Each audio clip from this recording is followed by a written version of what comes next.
Hey, it's Josh here. I just want to take a quick second before we get started to express our gratitude and appreciation to anyone who's listening, whether you're consuming this by download, whether you're listening on our website or following us on Instagram or TikTok, however that is. We thank you. Doing that lets us know, hey, that there's somebody out there. And as long as we're entertaining one person, then it just makes everything worth it. So on behalf of myself and everyone here at Game Rage, thank you. All right, now enjoy the show.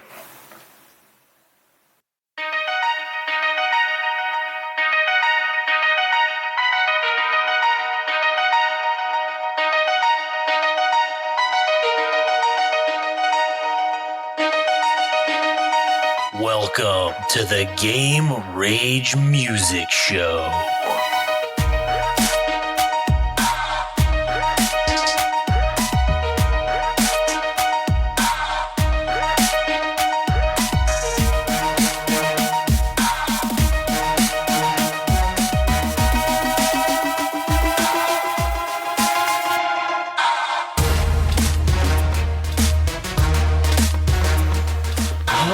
Okay, fucking A, man. Here we are for Game Rage Music, episode 11. As always, I'm Josh, and I'm here with Adam. Howdy. And okay, this is either gonna go one of two ways.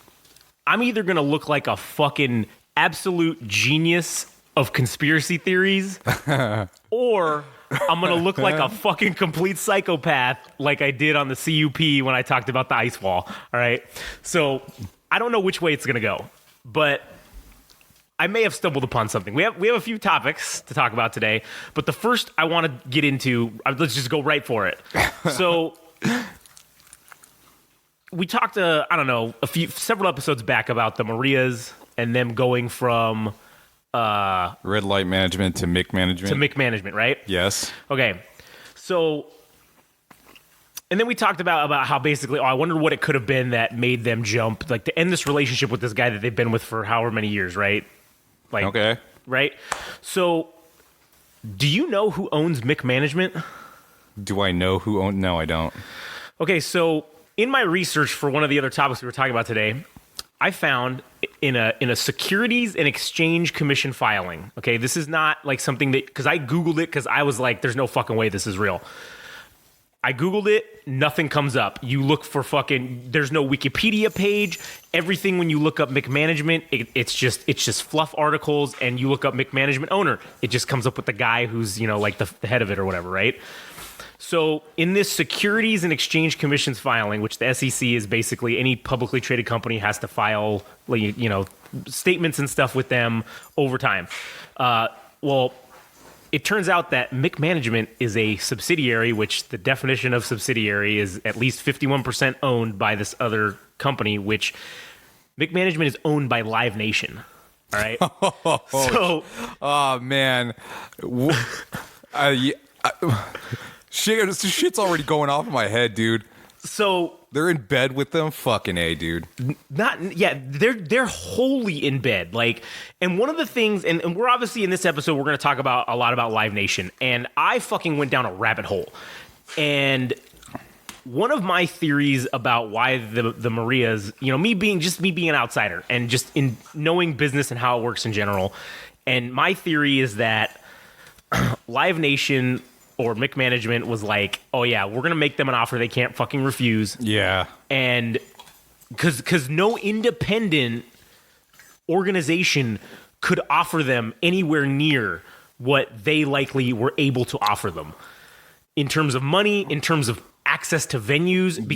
Because another thing that I found out about Live Nation. Live Nation's the biggest promoter in all the world. They own the most venues. Yeah. They own they have their own management companies, that several subsidiaries, which this is like just one of them, that they have several artists. Yes. Which I didn't even know about that. One of the things I also found out that they started doing during COVID is all of the independent venues, right? They were obviously having problems because no one could do shows. That's how you make your money. Okay, fuck, what are you going to do? Well, you're just probably going to go out of business. Well, one of the things that Live Nation did is they went to all of them and said, hey, we will purchase 51% of your organization. We don't want you to tell anybody. we don't want this to be public. We will be the silentest partner for now. You guys continue to operate amongst yourselves as how you would like to do. If we tell you basically to do something, hey, obviously we need you to do it. So if we want an artist to get put in here, do whatever, you're going to take care of it for us. So they went around and did this to a lot of fucking venues throughout the whole, I don't know about the world, but just in the United States alone, there have been several venues that they, the three of example that I had actually found some proof of was these ones in Chicago that I forget what their names are, but they were these three like hot independent things that took a hit for COVID, and then Live Nation came in and basically bought them out. Yeah. And one of the things in finding out about this is like my theory with Live Nation in general is, okay, they were just recently a class action lawsuit was filed a couple years ago on them regarding them having a monopoly, because obviously Live Nation also owns Ticketmaster. Yeah, they do. So there was this monopoly that basically saying, hey, you guys have this grip on the industry that you cannot fucking, like, no one can go anywhere else, basically. So Live Nation basically got out of it by saying, well, when you bought your ticket, you said you agreed to all of our terms and conditions. And one of the terms and conditions that we have is that you cannot sue us for anything. It must go through private arbitration. So therefore, no one can actually, us the citizen, we cannot go after them for having a monopoly. It has to come from the government or whatever, like the SEC or the DOJ would have to initiate that. Yeah, because, I mean, if it's saying private arbitration, it's like, oh, well, the ball's in their court. Like, they get to decide what, they kind of dictate what happens. Well, the private arbitration can settle this problem, but they cannot settle a monopoly issue because they have no authority to say, they could settle the differences between the patron and the business, essentially, in terms of, you fucked us on prices or whatever, but the arbitration can't say, oh yeah, you're operating a monopoly, so you need to split this up. Like, they have no authority to do that. Yeah. So, but even then, like, you don't think they would grease the wheels of like what, like a third party, like to say, you guys are doing some weird shit, but I can't.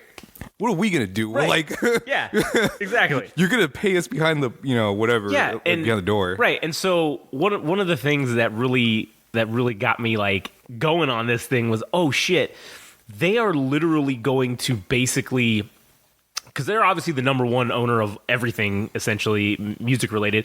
They're buying all the fucking independent. Mm-hmm. Independent management companies. They're buying up all the artists. They're buying up fucking all the venues.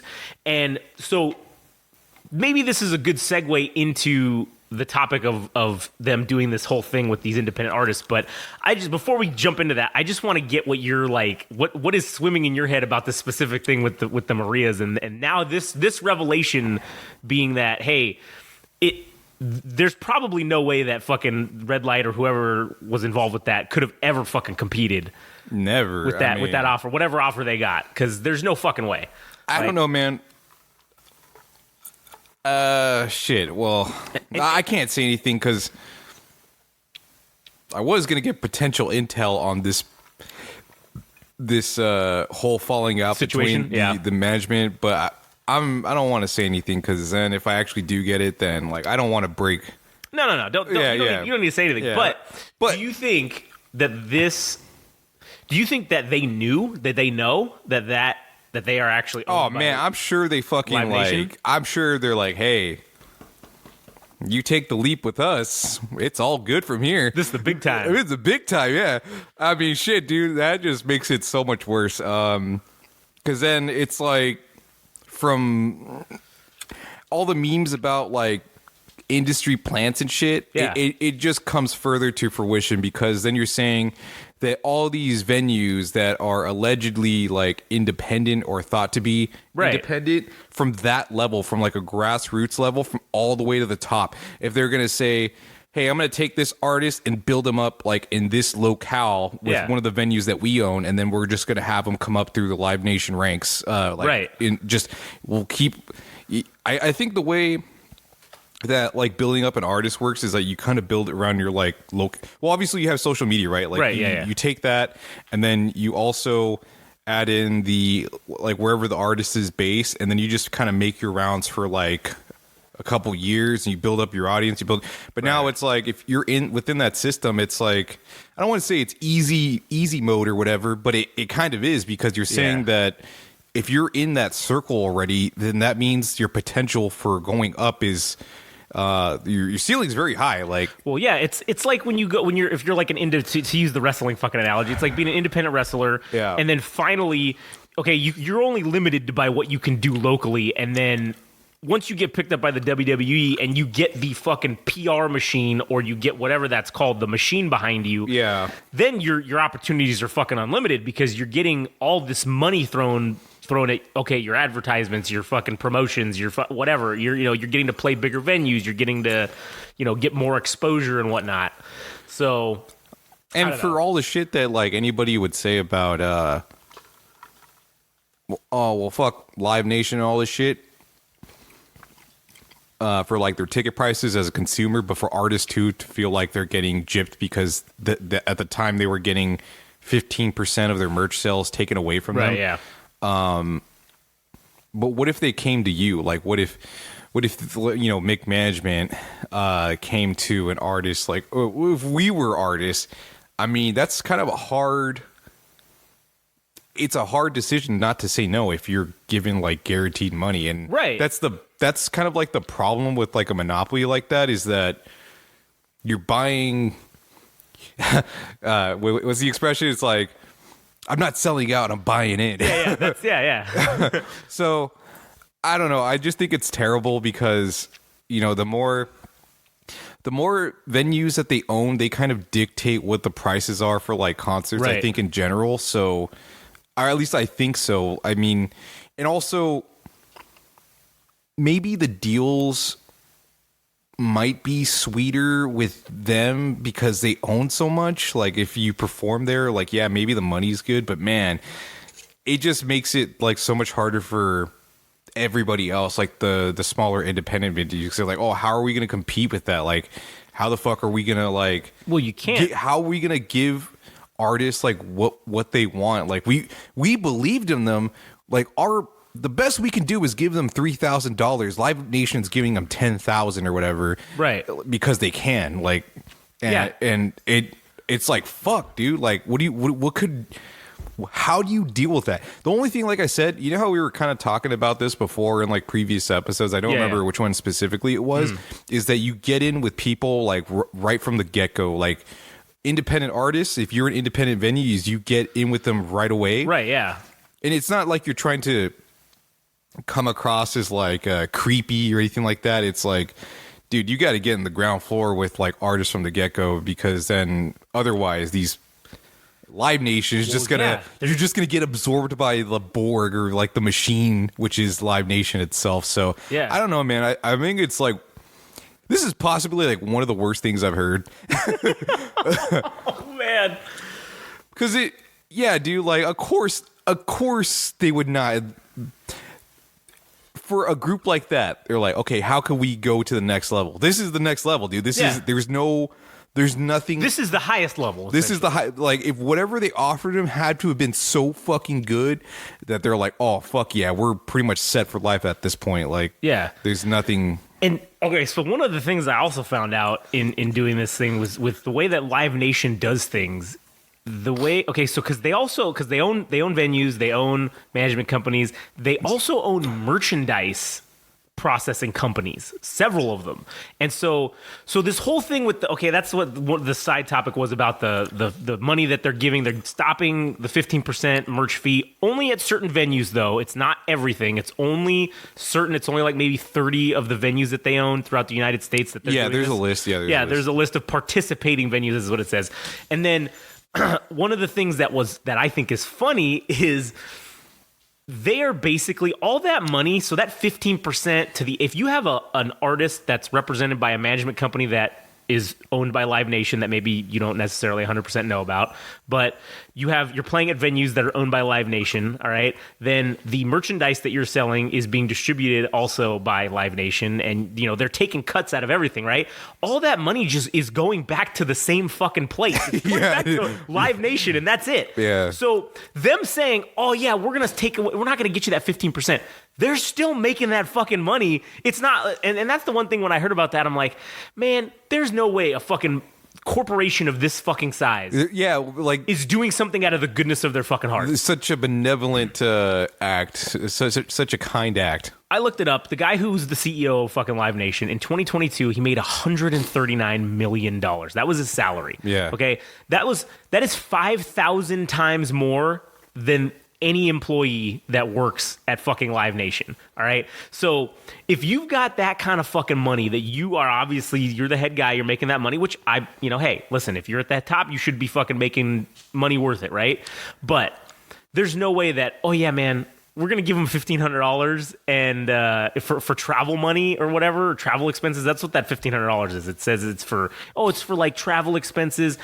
And I also found out that it's in the fine print. It's not actually, oh yeah, you're going to get your money and get this $1,500. It's going to pretty much be your guarantee or the $1,500, whichever is greater.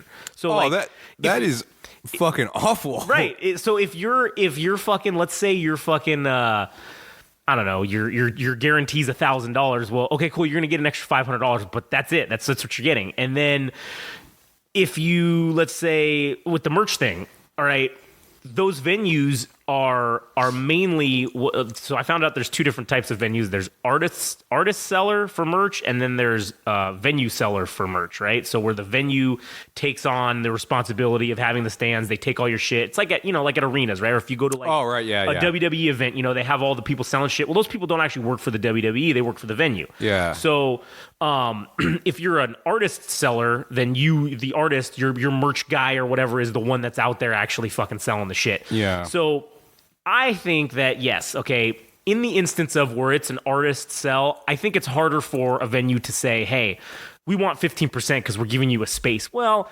you're not actually really doing anything to earn that money. Oh, you're giving us a space that you probably weren't going to utilize for anything anyways. So to me, yes, I think that the artist sell venue should probably, nobody should fucking charge you merchandise fees. That's kind of fucked up. Now, and especially at if it's, I'm assuming an artist seller venue is a smaller one anyway. Right, so it's like, they're not making money to begin with. So like, why are you going to fuck them over anyways? Right, exactly. And so the bigger venue, or even venues that have the venue actually doing the selling of your merch for you, I think that's a little more reasonable to say, all right, because you don't have to pay a guy to fucking do that. You don't got to worry about it. It's just funny so I think that's kind of acceptable. That's okay. Hey, you should be able to charge something to provide that service if they want it. Yeah, just like what do you want to call it? Like a tedious logistical thing to just set up all that shit that nobody wants to do anyways. Yeah, right. So, I mean, and then you got to pay some people to do it. So it's like, listen, you're probably making out better by just paying them to do it because they could probably do it quicker and it's their job. Right. Well, they're set up for that. And, you don't got to find people locally because you're going to travel around with a bunch of no local band is going to, or small band's going to travel with a fucking merch team. They're going to be out there after the show selling it themselves, if anything. If they can. At best, yeah. So, to me, I think that's okay, but it's just funny how it's like, oh man, you're gonna fucking say, oh yeah, we're doing this great PR deal, and it's what it is. It's an excellent fucking PR move from a business standpoint. Fucking geniuses, like the Live Nation is a genius. However, I am starting to look and see that they are becoming the empire. Like that is essentially what is happening here, and I am very much a, oh man, fuck the man, like, trying to escape the Matrix. The Matrix is pulling one over on everybody with this fucking whole thing. It is, dude. And, like, I mean, yeah, it is. Because there are people, I went down the rabbit hole. I was looking all this shit on Twitter, looking everything on social media, and just seeing what bands that do this are saying. And the majority of them are like, this is a huge W, guys. This is great. But, well, it's not really, it's not fucking that big of a win. Sure, I guess you're getting a quote-unquote slight concession, but when you read the fine print, They're not doing it for you. They're doing it to make themselves look good. What was it that you get $1,500 guarantee regardless of what the ticket sales are? Yeah, I guess basically that's what it is. They were. If you exceed that, then you get your whatever, right? Yeah, it's versus the guarantee. So like, if you don't make your guarantee, if you don't make the ticket sales, well, you're gonna at least walk away with $1,500 for gas and fucking hotel or whatever, and then you guys can split the remainder. And there was a couple people online that I saw on Twitter that said, "Oh, this was the first day that they didn't that they did this, that it implemented, and they were one of the first bands that I guess got." I wonder how much they juiced them. Like here, they only got like, I think they said, "Oh yeah, and we got that extra $1,200," and I was like, wait a minute. I thought it was supposed to be $1,500. Where'd that extra $300 go? Oh, they're already fucking taking and doing stuff. So it's like, oh man, you guys, here we go. Didn't read the fucking fine print, guys. Like, this is it. This is fucking definitely not going to be well. That's not really different from any other venue, though. They're just saying, oh, like, we'll guarantee you $1,500 at these venues or whatever, but. I mean, depending on how well you perform as a band, like if you have a draw, some talent buyers will just give you like what they won't give you your rate, but like you can decide what the guarantee is, and then like that's your bottom line or whatever. And then obviously if like the thing sells well, you get more. You get more. So it's like a weird safety net, I guess, maybe, but... Yeah, it's such a weird... But it's weird the way that they worded it to make it seem like, oh, we're just giving them a free $1,500. Yeah, like, we're so great. We're so kind. We're so kind. We're Live Nation. And one of the other... Like, the flip side of it was that there was an additional thing for, like, the crew, like crew members. They had this thing where they were... Now, there were no... Those details were scarce. Even on their own thing, I could not fucking find any hard numbers as to what it is that they're actually giving, but it basically does say that, hey man, there's additional kickbacks for technical crew, for basically the promoter, for anybody who was involved in the behind the scenes stuff. There's supposedly there's some kind of fucking extra kickbacks that you can get now. Again, I don't know what those are. I couldn't find any information about it. I have not reached out to Live Nation because they'll probably just ignore me. Like, so, they're going to ignore you. They're just going to be like, I don't care. But so it's not even worth fucking doing that. But I am curious to see what it is that they're claiming or what they actually get for that. Because, but again, if you're at a Live Nation venue, because that's the only places they're doing this at is their venues. So you're doing it at their venue, which is likely going to be a band that is run by one of their management companies. And then if you've got fucking the promoter is because they have their own promoters and shit. So if it's run by one of their promoters, then it's like all this money is just staying in house, and like it's actually not getting put out into the industry proper. With the, I guess they're claiming to target small up and coming local bands or whatever with that they own, but it's the ones that they own that are going to benefit. Yeah. So I mean, it's kind of funny because if you and I started fucking Josh and Adam's Jerk Off Band, right? Yeah. And we said, hey, we're going to go on fucking tour, and we wanted to play at one of these Live Nation like events, let's just say, there's no fucking chance in hell that they'd allow us. Well, we wouldn't headline for sure. Like we just play support. Like if we were a friend or we were of somebody who was hooked in to the with system. them, like then obviously maybe. That's the only thing. So now it makes me wonder, dude, because I don't.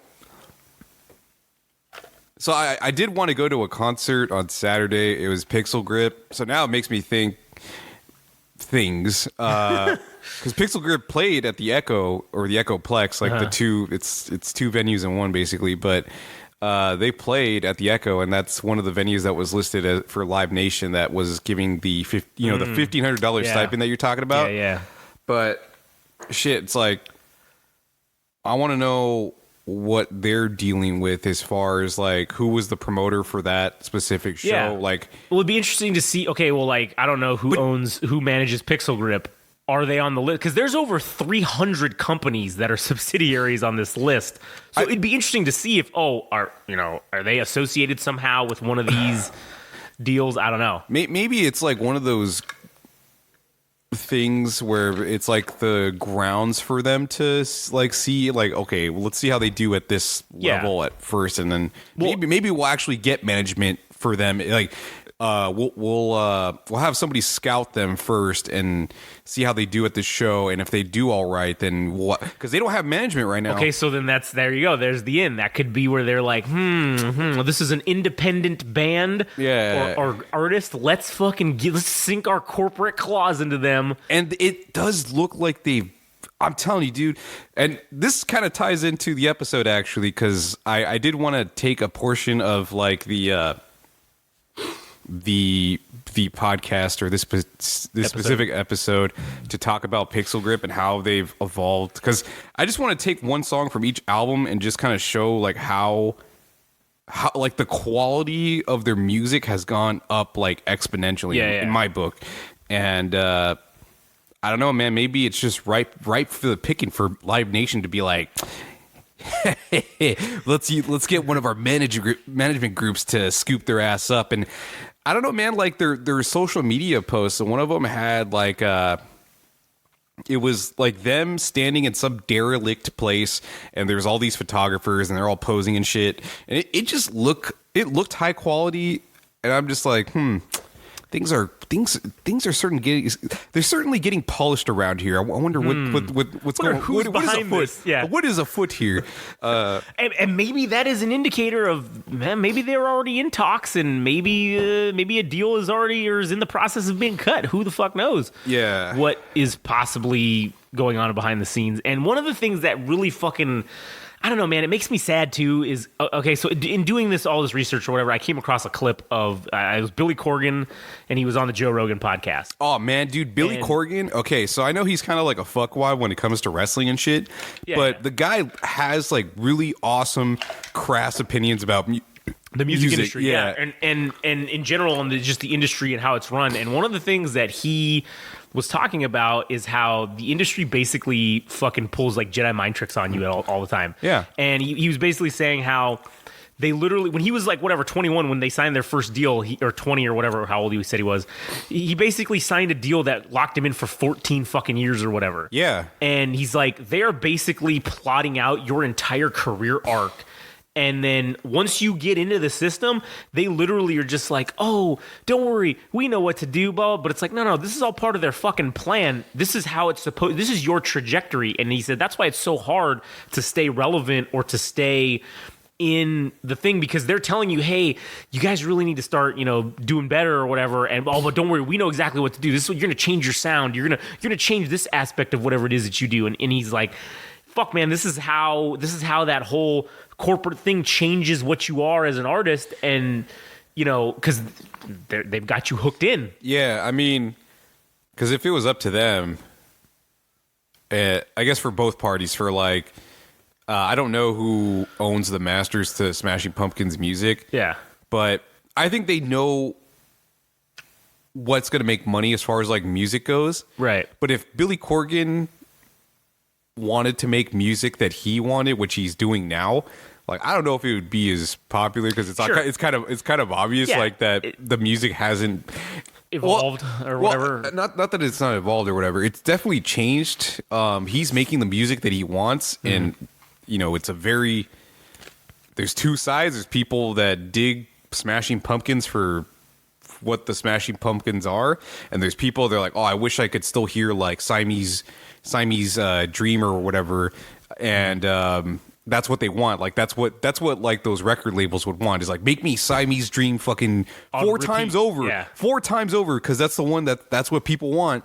And that's crazy, like, to think that for 14 albums it's like they own your ass, and like they're plotting out everything, and you're basically a stooge to them, or like you're a patsy for like that whole fucking time. Right. And then you're locked in. You can't go do shit else unless your artistry is lost in the mix, because like whatever drew their attention to you is now out of play. It's like, now we got to make you a moneymaker, like, all the time. So it's not about the art itself anymore. It literally becomes about the company's bottom line and how you are affecting that. Because if you're a draw on that bottom line, and you're pulling money away from that, well, fuck, man, we got to do something here. We got to put you into the mainstream. We got to make you more. We got to get you to sound a little more poppy. You got to sound whatever the fuck it is to get this #1 hit, so that you can fucking go on and make us some goddamn money. And at the end of the day, too, the artist is still not benefiting. I mean, yeah, sure, they're getting some upfront money, or you're getting a decent deal. But in the end, I don't think it's worth it. It's like they want to get you into the system, and you think as an independent artist, oh man, this is it. I'm finally going to make it. But then once you get locked in, then if they don't like it, if they don't like something, they can tell you exactly what the fuck to do, because you're stuck. You can either just refuse and whatever, they'll sue you for fucking breach of contract, or shit. It's like working for the man, basically. You know what's fucked is like if you have a lawyer that they gave to you and they're like, you don't understand the lingo, and they're just like they were telling you it's a good thing. Imagine that, dude.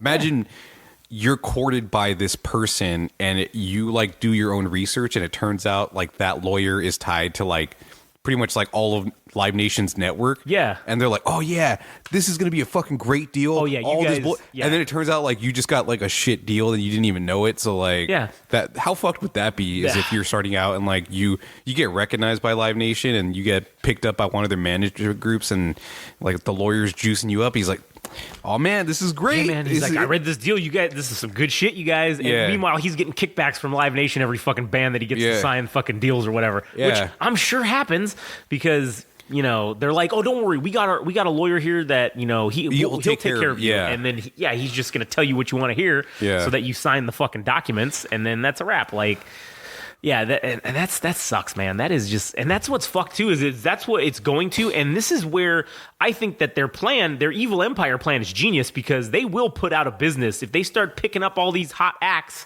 They will put out of business pretty much everybody. Yeah, that no one can compete with them. Everybody that is involved in management will feel like they can't compete against them. Anybody that is like well, even the venues, independent. Yeah, if they buy up all the fucking venues or have the majority of the venues, where are you going to go play? Because if you're at a Live Nation, if you want to go play at a Live Nation owned thing, shit, and you fucked it or told them, hey man, we're not fucking down with you guys, and we don't want to fucking like sign with you. Yeah. Well, they're gonna make sure you don't get to play at any of their fucking venues. They're gonna put the squeeze to you. Yeah, the blacklist. Because then maybe you'll come around and go, hey, you know what? Maybe Live Nation's not so bad after all. Maybe we should sign with you guys. And then the door all of a sudden magically reopens because they own your ass now.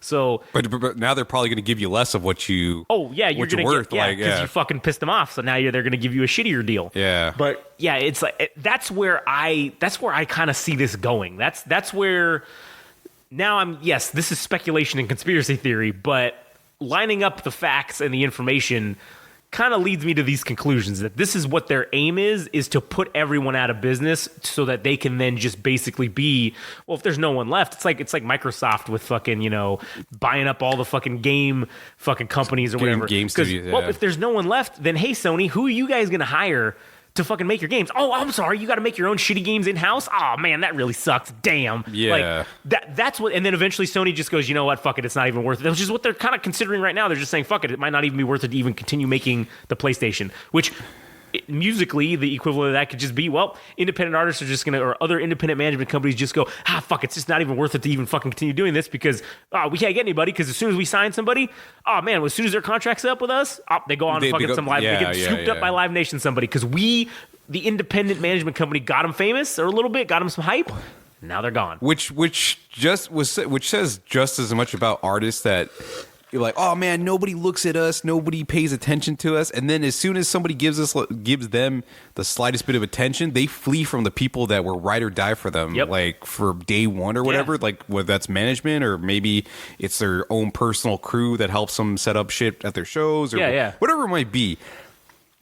I mean, shit, they're just as much responsible for that shit happening as like Live Nation is. I mean, if they buy into it, then fuck, man. Fuck them too. And I mean, that's one of the I agree. And that's one of the things too that it's like, hey man, if you start out at the bottom and you had, like you said, those ride or dies, fuck man, take them with you. Be like, build them into the deal. If it makes you a little less money, whatever. If you're gonna sell out, at least sell out to help your fucking the people homies.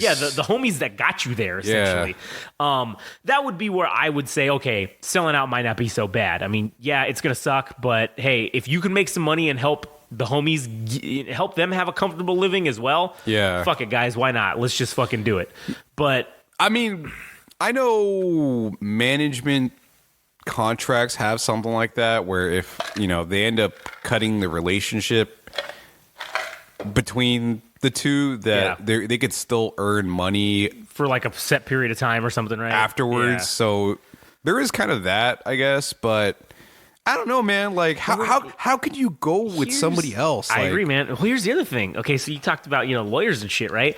I'm sure that Live Nation has a fucking fleet of attorneys, firms, of law firms that are specialists at picking apart little fucking things in the contract that it's like, oh, well, instead of putting and, you put or, so that voids this entire fucking thing. So guess what? Now you don't get any money from them, and you can go fuck yourself, which I'm sure that's happened. I'm sure or if it hasn't happened, I'm sure it will fucking soon enough. Dude, how would you even as an artist, how would you even find a lawyer that you trust? Yeah, trust. Like, just because I can't assume that every lawyer, every entertainment lawyer or whatever, artist lawyer, whatever the fuck they're called in Los Angeles is owned by Live Nation. But like, if you don't do your homework, dude, like you're setting yourself up for potential disaster. You are, and with that, and even if you're trying to do your homework on a management company, like, it's not readily easily available. This was something that I discovered by accident because I just happened to look at, because I was looking for sources, and I'm like, oh shit,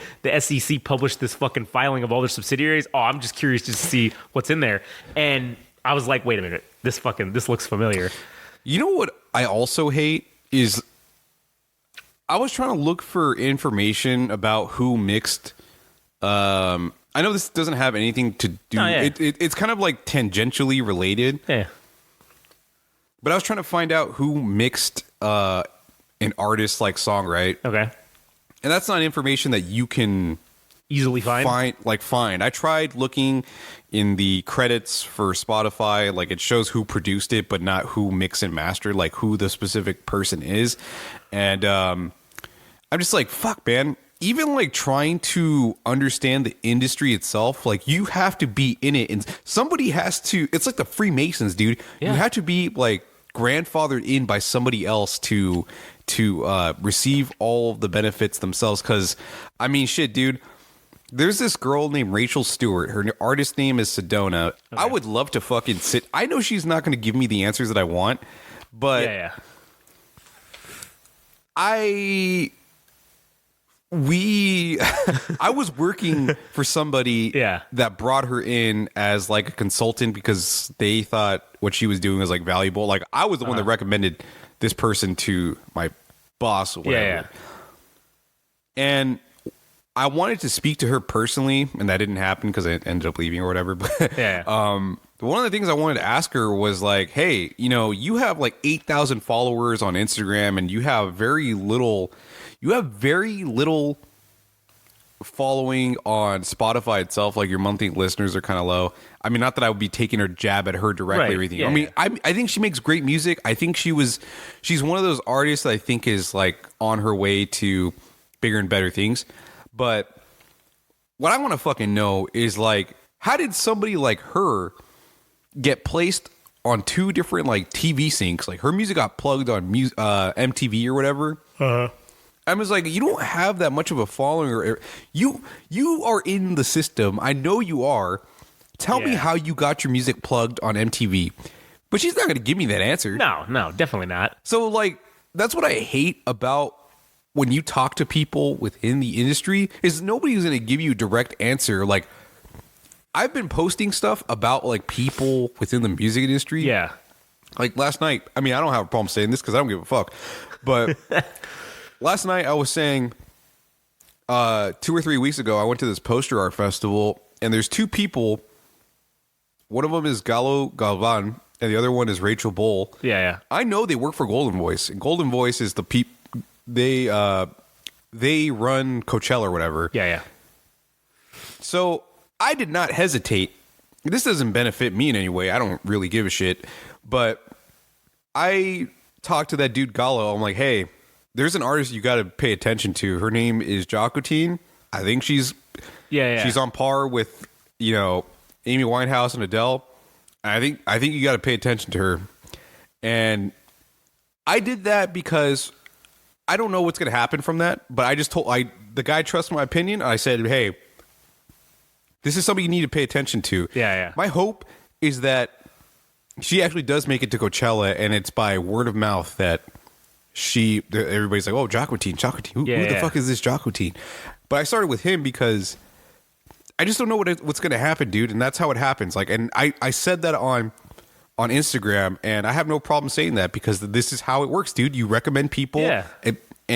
But for me to ask somebody else, like for me to talk to these people, like maybe not these people specifically, like Gallo and Rachel, because they're both really cool. But if I were to go somewhere else and ask these questions, like, hey, how do you get your artist plugged into TV shit or like stuff like that?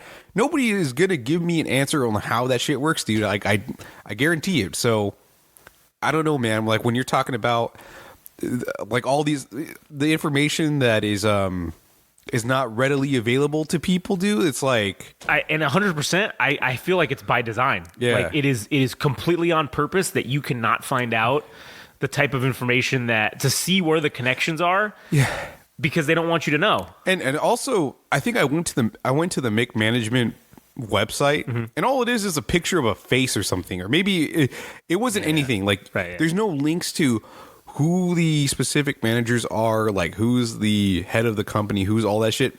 None of it's on there.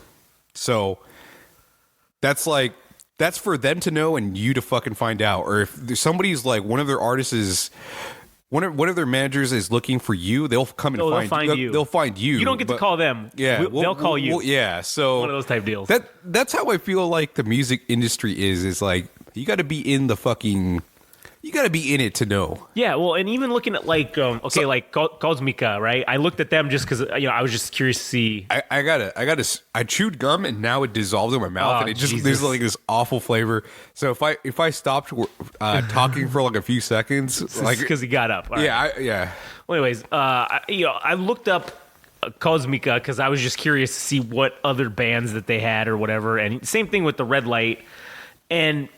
Listed on their websites, those websites have actual information on them. You can see who the people are, who their managers are. They have like profiles or whatever, or at least their names in like a contact email or whatever for them. And then you've got, they only had like maybe 4 or 5 other bands in total on their actual website, or artists on their website that they actually have management. They actually have a record label, and they have. Their management. Right, and that's what I'm saying. So, like, they had, like, whatever. So, it's like, okay, cool. I can go see who the fucks they got on there. I can go, figure out information. I can look their shit up.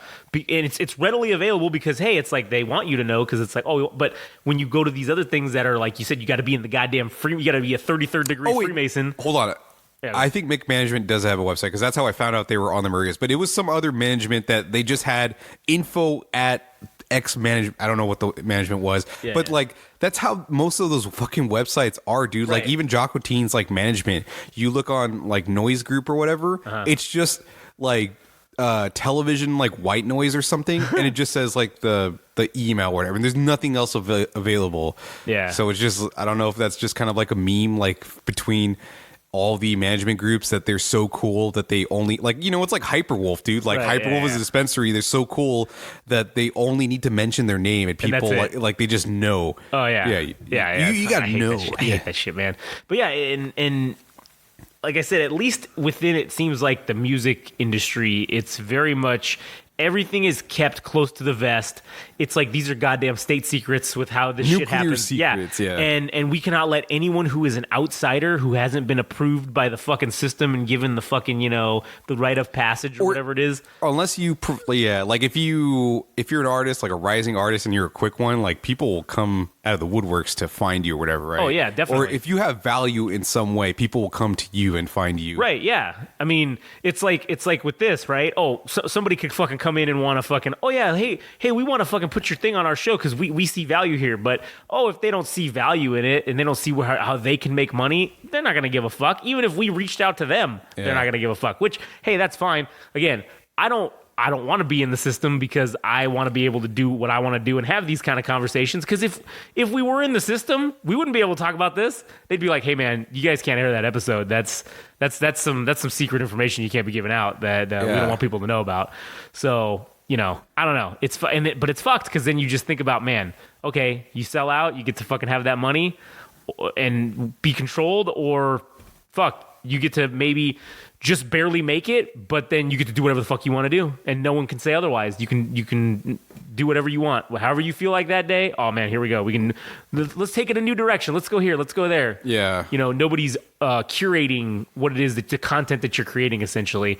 And that's back to kind of what I was saying earlier. That's the sad thing that I think sucks for some of these artists, that they get maybe promised the world, and then maybe and I'm sure that's how it is throughout the whole, well, that's how it is in every fucking industry, not just music, but they get fucking promised the world, and then all of a sudden, it's just kind of like, well, it didn't exactly work out that way, so you're not going to get this, you're not going to get that, but, you're still going to minimally make what was minimally guaranteed as part of your contract, you're still going to get the bare minimum, don't worry about it, but, we're not going to put any more resources behind you guys anymore, because we don't see this as being viable. Yeah, it's be called shelved or whatever. Yeah. Where they're like, well, we don't know what to do with you, but we still own your music if it ends up becoming popular later. they're like real, like fine print voice where like they read the it's all quick. It's like it's like shit, you're not as popular as you thought we were gonna be, but we still own your music, and if it blows up, then we still own it. So we still make all the money, and maybe we'll let you do some touring, and you can make a little money doing that. But that's about it. Go fuck yourself.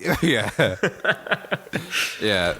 Oh man, well that was pretty fruitful. I mean, oh dude, yeah, that was very fruitful. We just went for like 45 fucking minutes on that. So cool. Yeah, that was fruitful as fuck. But well, what else did you you got anything else to try to round this up to an hour? I mean, I did want to talk about Pixelgrip. Oh yeah, that's right. And the Jocko watch. Oh shit, yeah. I mean, it's not like there has been anything interesting going on, but she released that song, and I've been actually surprised that it hasn't been as well received as like her other release. She still has like the same. She hasn't hit a new peak yet. It's in the ballpark of like 100,000 follower monthly, 100,000 monthly listeners. Yeah. To like 110,000 or whatever. It's somewhere around there. It hasn't like hit a new peak, and I think her peak was like 130 something. Okay. 130,000 monthly listeners. So I don't know. I'm just maybe the honeymoon phase is a little bit over. Yeah. Okay. But I think if anything, it's like she's got to give us like a real fucking like release at some point, like a real studio release. Don't know no more demos. I mean, it is cool to hear like I'm not gonna lie, when artists come out with like 6 or 7 different versions of a song, like different mixes, I think it is kind of cool because you never know which one is gonna hit anyways. Yeah. And when you put out an album or a single or whatever, and you're saying this is the best version of the song, like what if it isn't? Like what if you have? That's true. So it's like if you have 6 different versions, you might hit on every single one of them because people like the different. They might like one, or they might not. They might not like the others. So I think that's cool. But with this, I don't want to say it's strange, but it is slightly. Just because we haven't gotten like an official fucking song that isn't like a demo, right? Yeah. No voices in the fucking background or any weird shit like that. Like I want something. I want the real shit now, dude. Give it to me. Yeah, so. That's just kind of like a quick note as far as the Jocko watch. Just to kind of tie it into the Live Nation thing, good or bad if she gets picked up by some fucking Live Nation management company? Oh shit, dude! Well, because they're not just. It's not just in the United States. They own the list for international subsidiaries was like another like 200 fucking companies or some shit. So I don't know what the relationship she has with her manager, who's also her producer. Mm-hmm. But I mean, I don't know, dude, because then you also think like, okay, if she's with Sony Music Entertainment, and we don't know if she's done her record deal and publishing deal with them as well. So maybe they got their own shit, like people they work with for events, because she has been featured on festivals. So maybe that was through like the Sony Music Entertainment like routing or whatever that she circuits that she was able to do that. But if she were to get into like the Live Nation circle, man, I guess cool for her, I guess. But also, I guess you're making a deal with like the fucking devil too. Yeah, I mean, it's the same thing, right? Yeah, I don't know, dude. I know we will never fucking get the answer, but I would just love to know the details or just generalities of the deal, whatever deal she has, if she has a deal in play, which I'm assuming. I mean, like you said, I'm sure she has some fucking deal going on. I don't know what it is exactly, but I'd love to fucking know what the specifics. Yes, but I think her hopes. I think the hopes are high for both sides, because if right out of the gate she is with like the biggest publishing in all of like the music industry, they obviously have like a lot of faith in her. I think they would. Yeah, but I don't know, man. I don't know what the deal is. I think she's probably going to get a better deal than most people, like right out of the gate, because I'm sure they see dollar signs, and I'm sure God, I hope that they're not just like, oh yeah, we're gonna turn her into a mainstream poppity pop punk, whatever the fuck it's called, and then this is just gonna be fucking hit me baby one more time all over again, guys. We're gonna cash in on this shit. Like, what if she actually did get a record deal and they're like, all right, 50-50 split for your royalties? Like, that'd be pretty good, because most of the time it's like what, 80, 85, 15. Oh, yeah. Like, it's 85 the record deal, 15 for you. You get 15 cents for every fucking dollar you make. Yeah, and that's like that's ass, man. That's pretty awful. So who the fuck knows? Because I do understand for record labels that this is a business to them, and it's like they're providing the grounds for you to make music and shit, and they're going to take care of the marketing and like pretty much all that shit. I get it, but those artists, like a lot of artists, don't make out being fucking billionaires either, like most of the times, right? No, they're not. Definitely not. I mean, shit, if the CEO of fucking Live Nation is making $139 million, or is that what you said? $139 million? $139 million a year. He obviously is fucking somebody over, because, I mean, who the fuck is making that kind of money without, like, screwing over somebody, dude? Like, that's the only way you get to make that much money, is you have to fuck. Somebody's getting fucked. That's how that works. It ain't me, though. I mean, for him, it isn't. Yeah, no, it ain't him. He ain't getting fucked. Yeah. He's the one doing the fucking, right? The CEOs of that are making hundreds of millions of dollars, they're the ones bending you over. Yeah. And you're getting fucked. That's how that works. And you're going to get and that's the other thing. Most of these pittance. Most of these artists aren't even millionaires. You couldn't even say that they're probably millionaires. They're probably maybe they're making 120, maybe $250,000, you know, for some of the higher end, like they're probably living comfortably, right? I mean, sure. Listen, $250,000. I'd love to make fucking $250,000 a year. That'd be great. But, you know, just to make some fucking songs and shit, like, yeah, I would love to do that. But I mean, so they're looking at it as, well, it's either make 250 or maybe I could get lucky and clear, 60 and live a menial lifestyle and still get to do what I want, or sell out a little bit and make a decent living. Like, that's, and that's what's attractive. And I mean, cause shit, as when you're like 18 to 20 or whatever, or 21, and you're in that zone of like, nah, man, fuck the man, all that stuff. I get it, definitely being like, nope, don't care about that. I can live off of $35,000 a year, all right? Yeah. But as you get older, when you get into your mid 20s or your 30s, and you end up, maybe you get married and you have a kid, well, then you're like, oh fuck, man, like, that $250,000 a year sounds pretty good to me. Pretty fucking nice. And I just have to say some nice things about the government in my songs instead of saying fuck the government. I think I could do that, So I don't know, man. It's fucking crazy. Do we get everything out of this this topic? Yeah, maybe. Unless you had something else to say. I don't know. I just think it's fucked, and I don't think that there is. I don't know that there is a right answer. I mean, the right answer is probably take the money. Fucking take the money and run. But the right answer is probably get the government involved. Yeah, definitely. But I think companies need to they need to peel off a little fucking more. All right, that's what I think the right answer probably is. Hey, you know what, CEO? Maybe if you only made fucking $85 million a year, well, you could split up that remaining fucking $60 million, and you could just be like, okay, we have 300 fucking artists plus probably thousands or tens of thousands of people that work for us.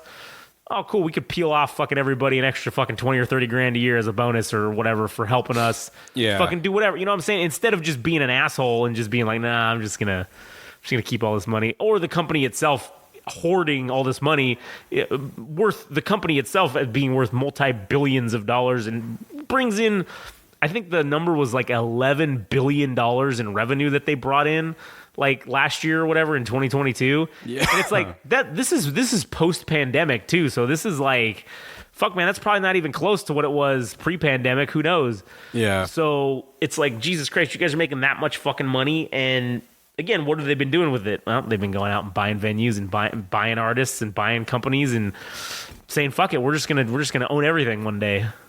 So Yeah, I mean, I don't know what the solution would be. Maybe it's just like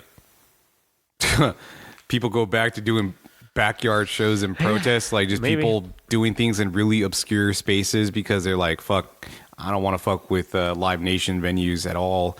And that's the way people would rise up through music, is through that. But there's always going to be people willing to pay that fucking $500 to go see Fucking Blink-182 Rage or- Against the Machine. Just fucking assholes.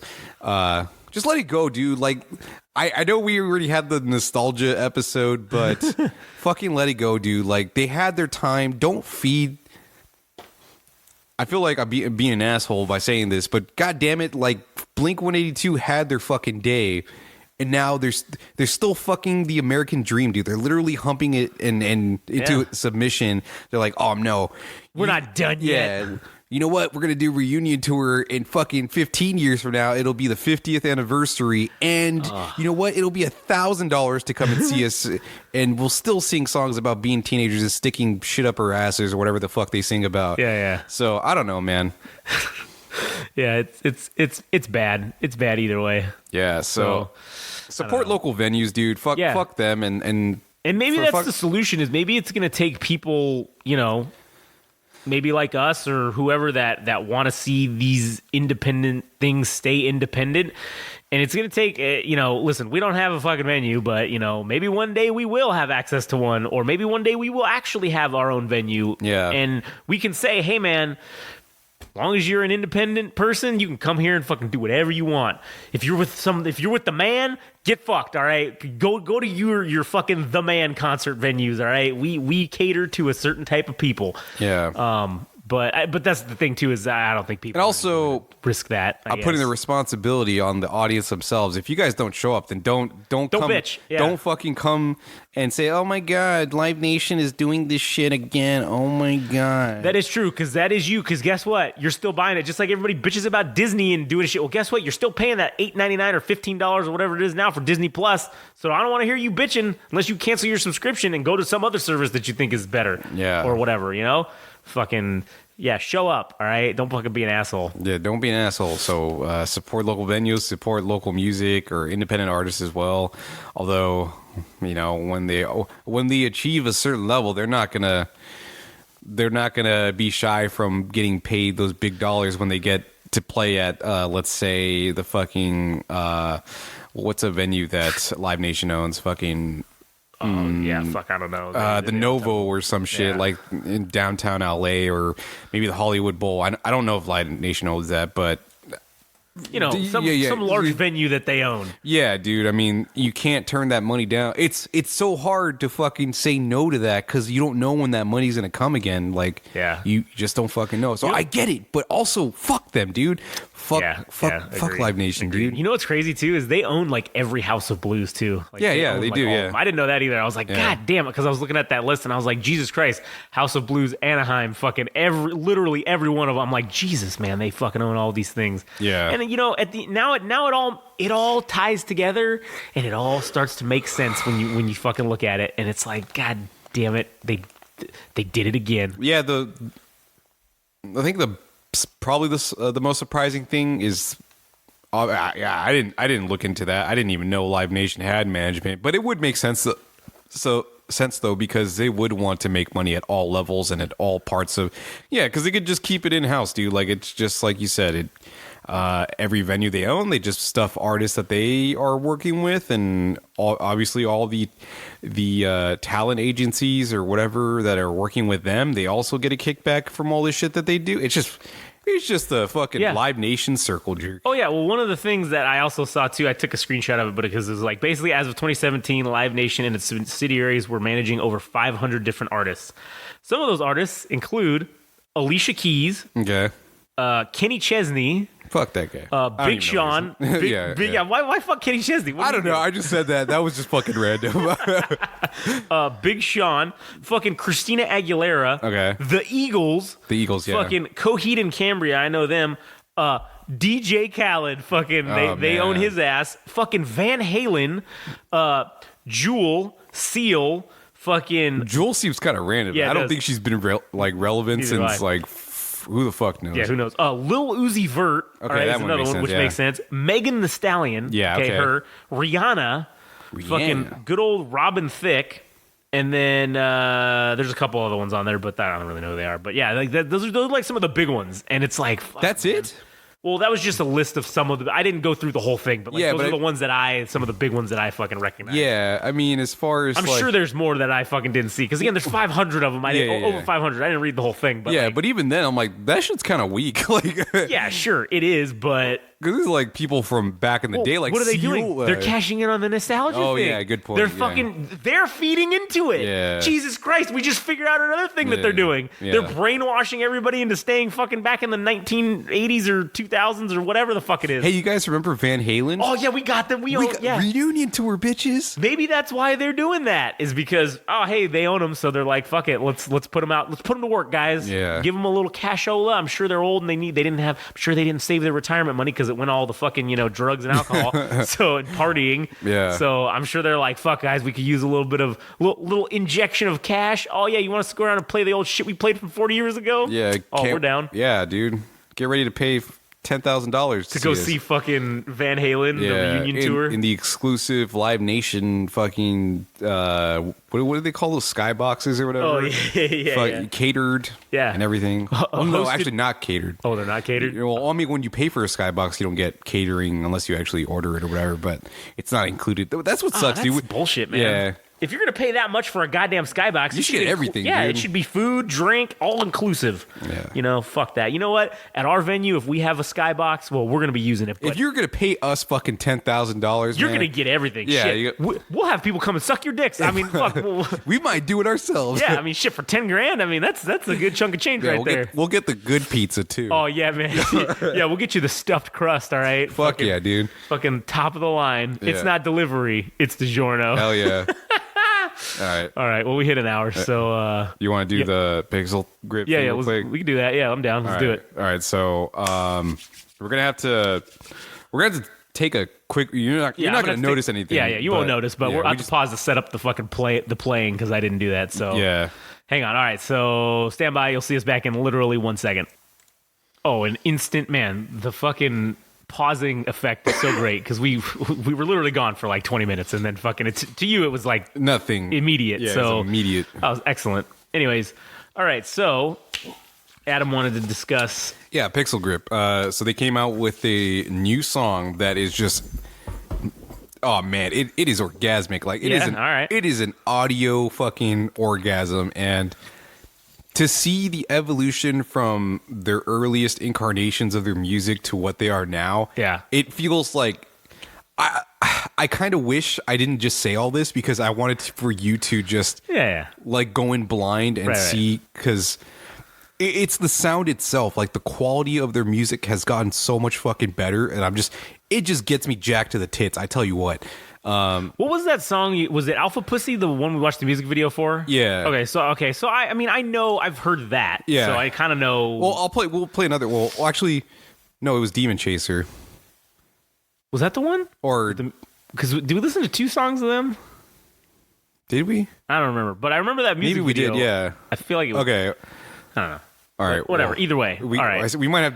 Well, we'll have to do it again because that's we need fine. a refresher, anyways. Yeah. So the first song we're gonna play is from their first album, which I forgot the name of. I know it's terrible. Heavy-handed is what it's Heavy-handed, right? But one of the singles was called Diamonds, and this was like this was the song that like drew me in. The rest of the album itself, I was like, this is good, but like Diamonds is definitely like the hit. But I saw the potential, and then they just achieved that potential with Arena, their second album. Okay. And I don't know if they have a third album on the way, but this new single, I'm like, oh shit, this is like. Is it called Bet You Do? Bet You Do, right? Okay, Bet You right. Do. I'm like, this is Blows everything away. this feels like it's gonna cross over to like mainstream attention, I suppose. Yeah. Like this, it feels like Rita's vocals, like, because she kind of sings in this, and I don't know how much like confidence she had back then, but I can't say if like she has those what do they call it, what T-Pain did with the vocal effects that he had, like you know what I'm talking about?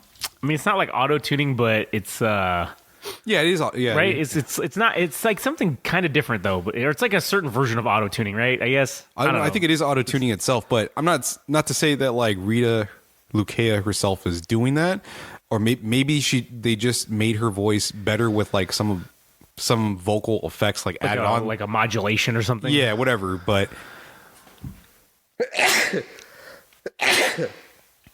like her natural singing voice comes out a lot better on this new single, and from like back when she was doing Diamonds for Heavy Handed, I mean, it feels like night and day. And I do want to play this first song just so we can just so we can get an idea. Like, yeah. You let me know as we maybe afterwards, or do you want to talk about it like as we go through? No, we can talk about it as we go through. All right, so I guess the first song we're gonna play is Diamonds from Diamonds. Pixelgrip. This is from Heavy Handed, the first album. All right, here we go. All right, so that was Diamonds. Yeah, so that song to me is obviously like the starting point of Pixelgrip and their journey with music and stuff. And, you know, you kind of gotten a preview of their music with a few of their songs from their second album. And this certainly feels more on the popish, like, I think it might be like along the lines of synthesizer pop or whatever. Yeah, that's exactly like I am a sucker for that synth wave fucking whatever that. Yeah, like that. I love that shit. That's fucking great. Yeah, which is cool, but like you see what they were doing back then, and in the sound itself, like the whatever synthesizers or whatever machines they're using to create their sound. Not to say it's low quality or anything, but you could tell like this is the beginning of a band and stuff, and even like they're, because you don't really know who you are when you're starting out as a band, right? Yeah. Like your identity, and this is just again like the starting point for them. They're figuring things out, and then when you get to Arena, they start leaning into more like the goth and like club shit, like BDSM type of shit, because even their visuals kind of resemble that, where you know Rita's wearing like bondage type things, and I mean it's wild. So like now let's transition over to listening to a song from Arena. I don't know which one we're gonna pick out.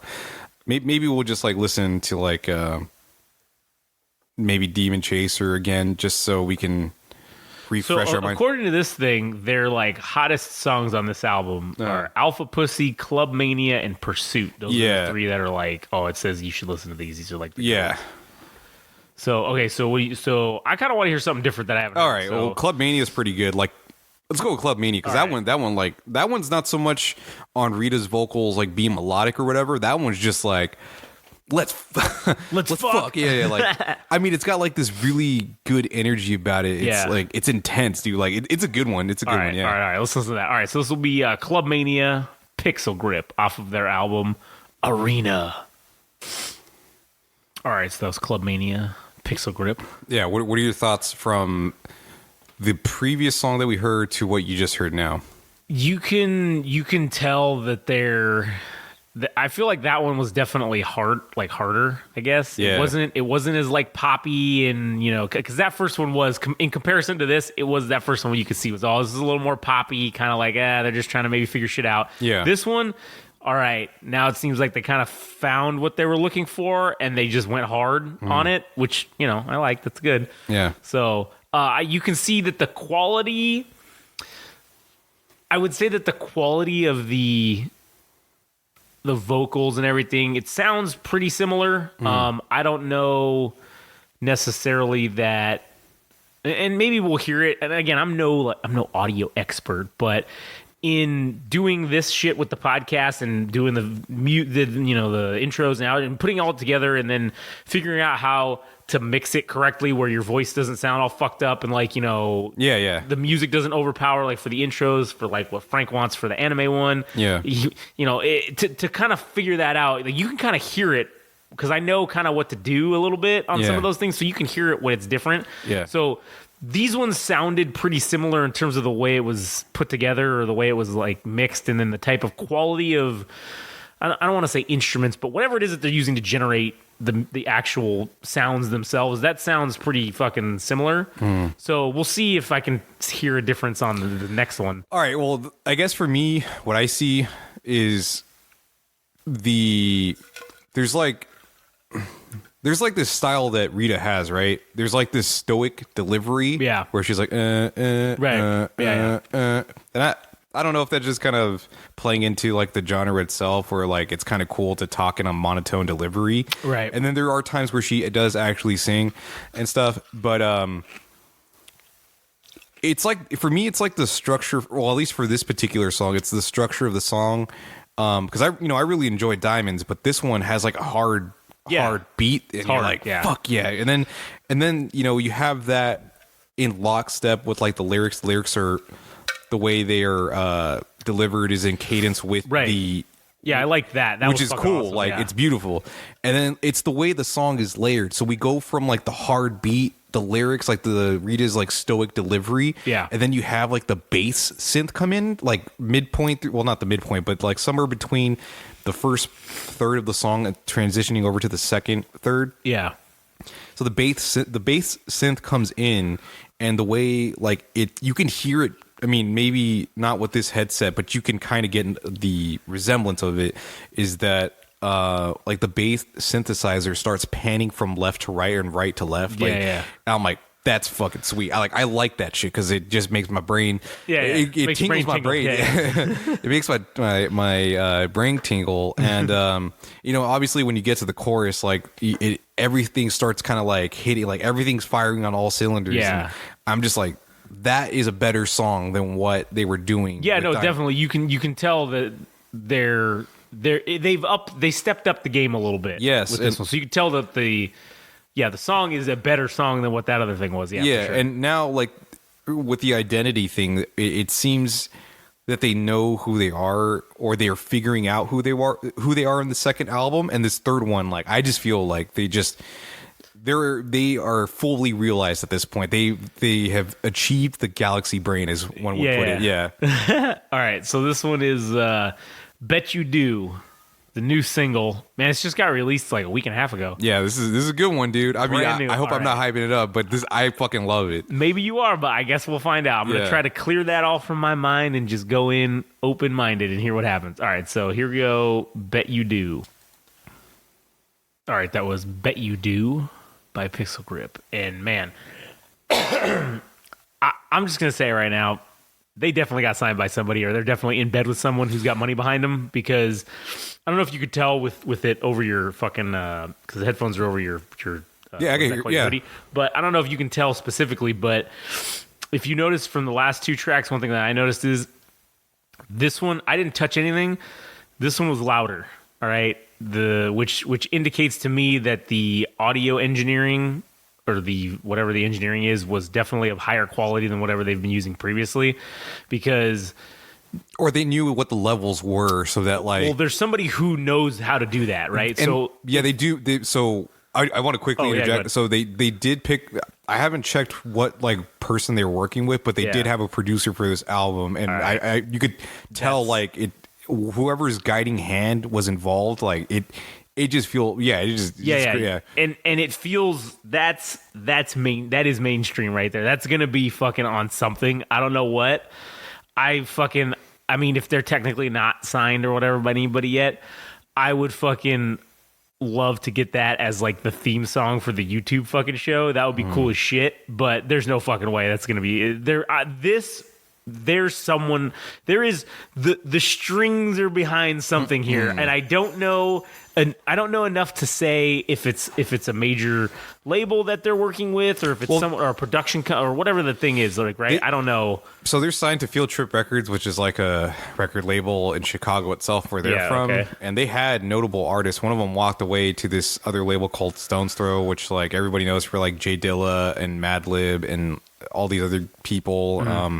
Los Retros, Mind Design, all those people. So one of their artists, Pearl and the Oysters, used to be on Field Trip, but Pixelgrip is still on there. So they're still like technically independent or whatever. Right. And I think they still manage themselves. So they don't have anybody involved, but they obviously got a producer because it looks like they were trying to go for something. And they like I said, dude, I mean, they were piecing it together with the second album, and the third album, they just know who they are at this point. Yeah, well, I am definitely down because this is clearly a single for whatever they're going to be putting out their next album. Yeah. Which, I mean, this is just in time because their last album came out in 2021. So this is, this is that 2-year mark. Yeah. So this is the beginnings of something. So I would be definitely down when that album comes out to do like what we did with the Genesis Owusu thing and do a full, just an episode where we just listen to the whole fucking album and discuss, each song or whatever. Yeah. Because that would definitely be interesting to see how this album compares to the last two. Because I can already tell that this song, it's leagues ahead. It's head and shoulders above everything they've already done. Like, it's fucking crazy. And the quality of it's fucking great. I like where they're going with it. I mean, it keeps that same shit that I already liked about them with the, with those like fucking the boom boom, those rhythmic kind of like beats and shit. And then her actually like getting the way she did the vocals on this one with getting more, not operatic, because that's not the right word, but it's like that, like that stuff. Yeah. That was cool to hear that. I think they added like a reverb effect, so it sounds like she's like in a fucking, an echo chamber or some shit.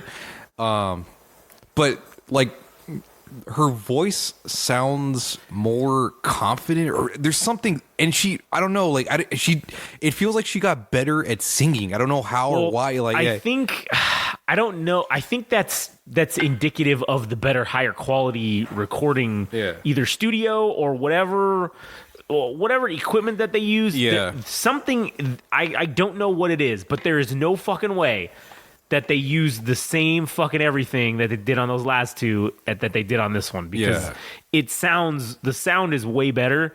And so I don't know if they upgrade, maybe that place just upgraded all their shit finally and all their microphones and all their fucking equipment, and maybe that's could be the explanation for it right there. Now it just sounds better. Or whoever the producer was, like he had them come to their studio. And, that could have been, and say, nah, guys, we're gonna record this here. Don't worry about it. Like, and just the complexity of their song, like all the, I'm not like a musician or anything, but there's all these they're not noises, but whatever machines they're using to create these like effects, like there's some things that sound really distorted, like white television noise. There's like things that sound like steam, like steam releasing from something, like at a cyberpunk I don't know why steam comes out of like a cyberpunk future scenario, but imagine that, like it's in the music.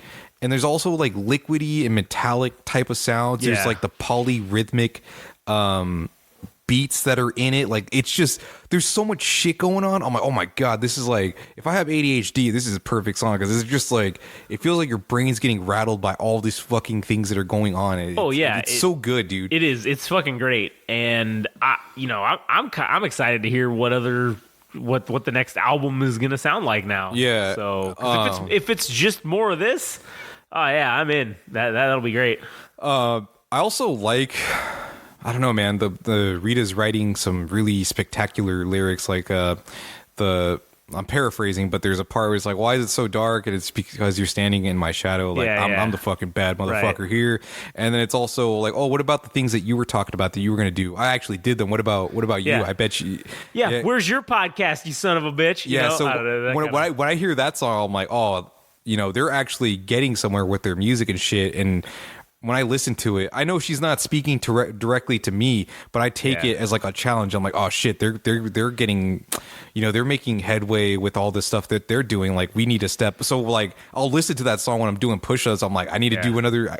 I got to pump out my sets or whatever. Or like, if we're doing the podcast, I'm like, we better fucking come in with something good or whatever. So that's what this song like inspires. That's the way it inspires me. And like I said, they've definitely hit a creative peak here, and if this is just one song that we are getting for like an album, I can only imagine what the other songs are going to be like, and I'm sure they're just going to be they're going to be just as many bangers on that thing as Arena. This is good shit, dude. Yeah, it is. I'm stoked. I'm shit, man. I want them to hurry up and fucking put this shit out. Let's go. Let's do it. Let's hear it, because I think this is 2024 is probably the year, because I don't know. Yeah, I don't think it's coming out this year for sure. I mean, if they just drop this single now, I mean, there's only fucking what 2.5 months or 3 months total left in the year. Yeah. Because October, November, and December, it's 3 months. It's not happening. It's not happening because it's like a month and a half of maybe like promoting it and then putting out the album, and it's like, oh well, Thanksgiving's right around. Yeah, right. I don't know, man. I don't see it. So if anything, I think Q3 might be the call for next year. Q3, yeah. All right. When did they release their other ones? What time of March? year do you know? March. Q2, I think, or no, maybe March is March is still Q1, right? Because they released it March 22nd. Yeah, January, February, March. So technically, yeah, Q1. I'm gonna call it Q1. I think they're gonna stick to fucking March. I think they're gonna stay with that. I mean, yeah, I guess probably they would, maybe because if they wanted to put out an album and if they're gonna tour it, that they would want to do it. They would want to do it like right before away, summer, before summer and like during festival seasons. Yeah, so if they do come out with an album, it's got to be before that. But if they release it during that period, I mean, fuck it. Who knows? Yeah, Q3. That's my bet. You're Q3. All right, I'm sticking with Q. I think I'll even go a month. I'll say March. I think they're gonna stick with March. All right, I'm saying. I'm just taking Q3 in general, like all right. June, July, hot music for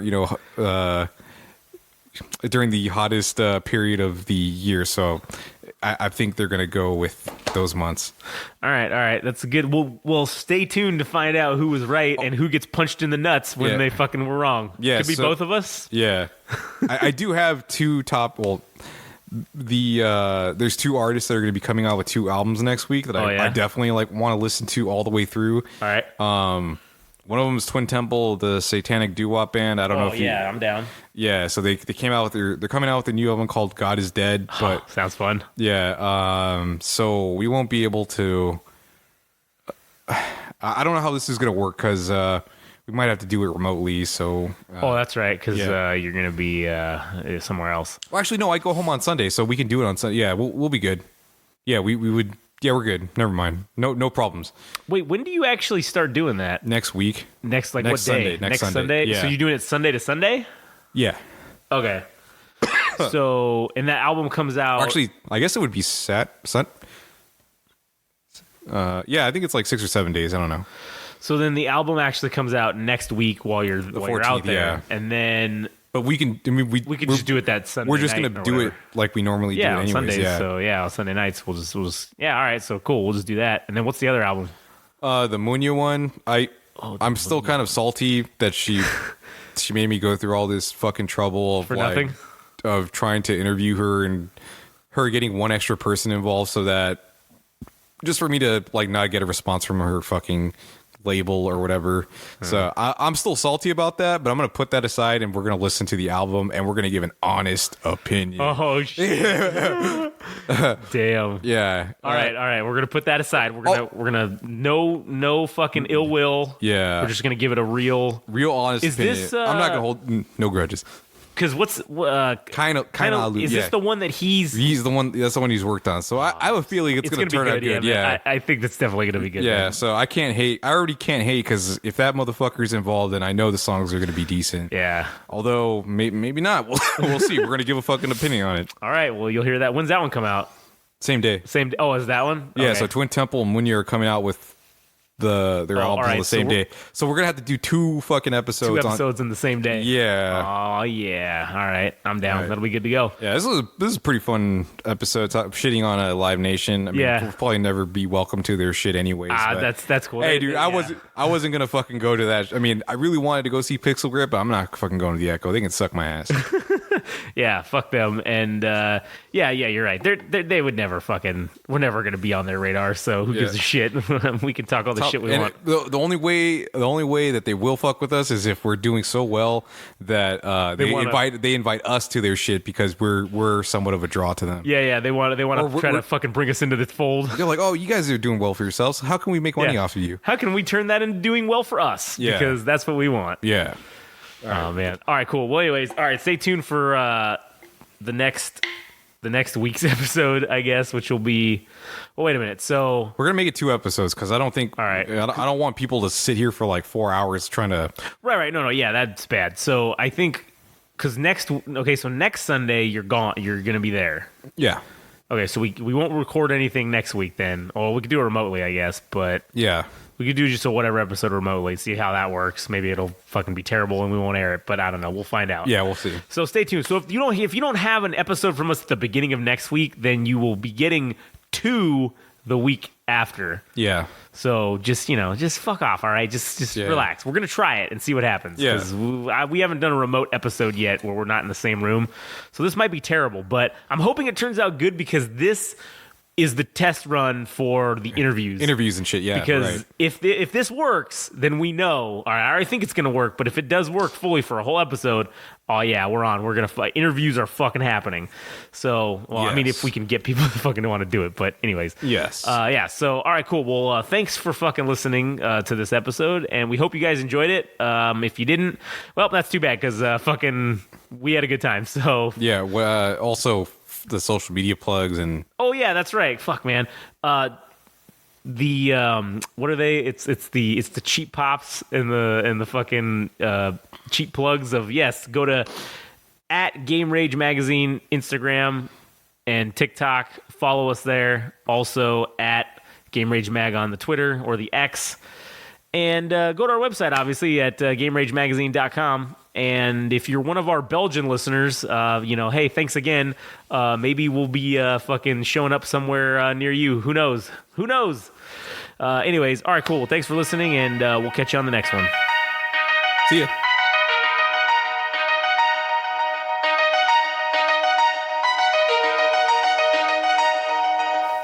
That was the Game Rage Music Show. Thanks for listening.